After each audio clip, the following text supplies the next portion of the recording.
eyes are on South Georgia as tensions mount in the trial for the 3 men accused of killing Ahmaud Arbery. What do we want? Justice! What do we want now? Ahmaud Arbery's family speaking out about the judge's decision to move forward with a jury panel that's nearly all white. I was very shocked that we only had one black African-American man. I mean, that was devastating. Now, as the state and defense prepare for opening statements to begin, the community praying for the best outcome and peace. And we will see it done. Yes. Step by step, yes. Day by day.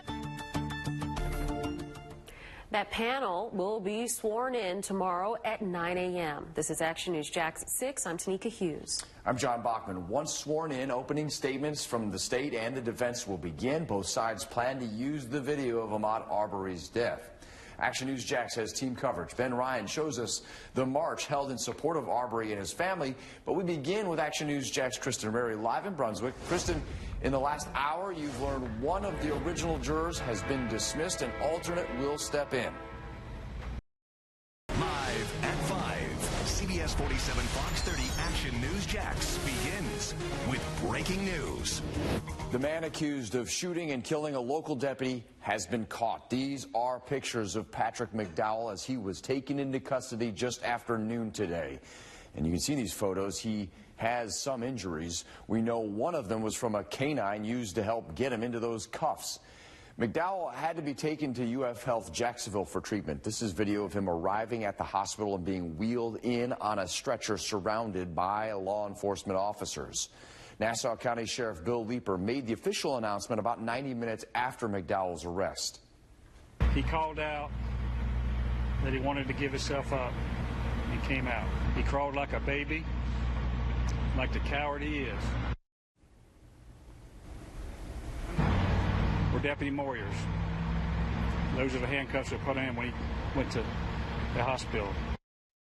There they are on the right-hand side of your screen. Tonight, that 5-day manhunt is officially over. I'm John Bachman. I'm Tanika Hughes. His capture unfolded right next to Callahan Intermediate School. The sheriff says McDowell was found inside of a bathroom at a ballpark just steps away.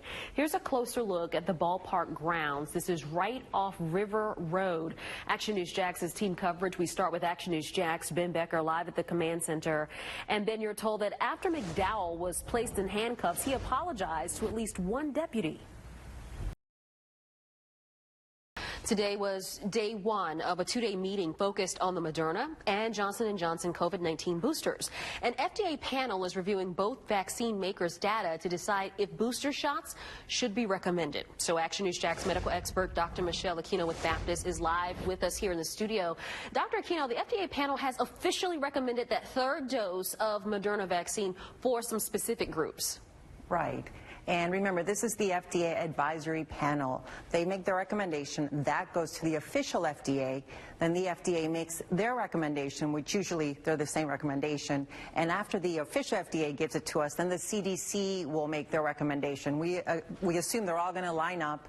And then once the CDC recommends it, then we can start rolling forward with getting these vaccines out. And again, these are the big 3 groups. Anyone over 18 with medical risk factors, anyone over 18 that has a high-risk job, and everyone over the age of 65 should be able to get their Moderna booster coming soon.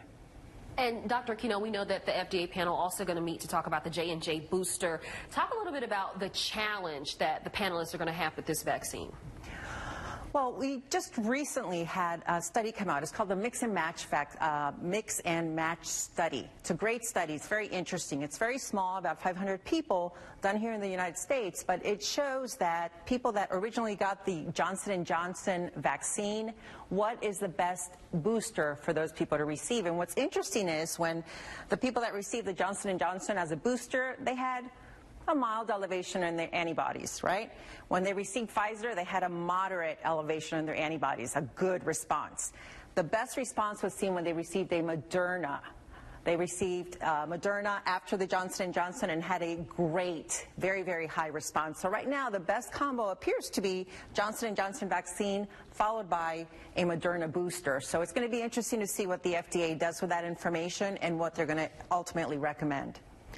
And we actually just got a question that just was tweeted to John. It says they got the Moderna booster last month at Mayo, and they believe it was full strength, and they're talking about the recommendation being for a lesser dose. Should they be concerned? Absolutely not. Now, the booster, remember, your immune system is already primed. It's got the antibodies, you've got the immunity from the original vaccine, and our immune system has this amazing thing called memory. And that's why we give these boosters, because it's going to remind your immune system to, hey, continue making antibodies against COVID. And so the initial Moderna vaccine was, I think, 100 micrograms. The booster is going to be only 50 micrograms, but it shows it's enough to bring up the antibody levels that we need, you know, to give us good immunity. So the lower dose is not concerning at all. It's what your body is going to need to give you the boost that we need it to have. Wonderful. Thank you for sending that question. And if you have a question, we're going to try to get it answered for you. Ask the doc at actionnewsjax.com. That's the email you want to send it to. Thank you, Dr. Aquino. At 5, CBS 47 Fox 30 Action News Jax begins with breaking news. And that breaking news, part of I-295 shut down because of flooding and mud. And Chief Meteorologist Mike Burrish says more rain is on the way. A live look now at the northbound lanes near the airport at I-95. In the last 20 minutes, we learned that there was now a crack in the road that crews are trying to fix. But again, that water and mud getting in the way. And look at this new video. You can see that white van there had to be removed from that area because it got stuck. And you can see that semi in front of it also stuck and had to be towed at one point.